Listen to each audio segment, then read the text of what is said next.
A creamy, aromatic Phirni base gets a French brûlée-style caramelized crust, creating a luscious bite that crackles on top and melts beneath. Ingredients for the Phirni. Half a cup basmati rice, soaked for 30 minutes, drained, and coarsely ground. 1 liter full-fat milk. Half a cup sugar, add just to taste. 4 to 5 green cardamoms, crushed. A few saffron strands, soaked in 1 tablespoon warm milk.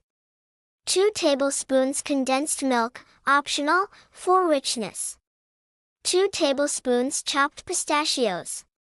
1 teaspoon rose water, optional.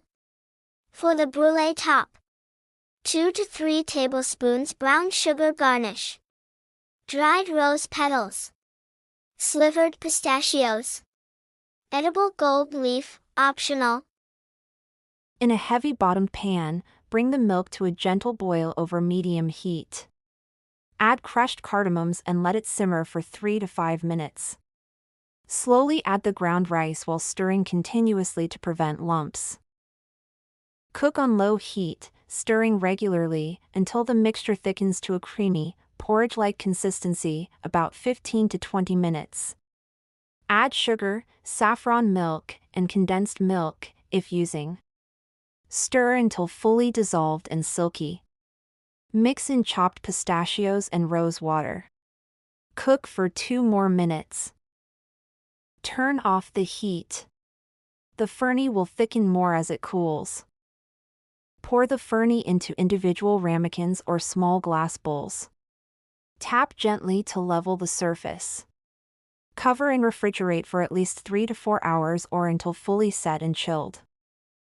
Just before serving, remove ramekins from the fridge. Sprinkle an even layer of brown sugar on top, about 1 teaspoon per ramekin. Using a kitchen blowtorch, caramelize the sugar until it bubbles and forms a golden brown crust. Let it sit for a minute to harden. Garnish with dried rose petals, slivered pistachios, and optional gold leaf. Serve chilled. Crack the top and enjoy the creamy interior. Serve with masala chai or rose milk for a thematic pairing. If this made your mouth water, don't forget to like, share, and subscribe for more.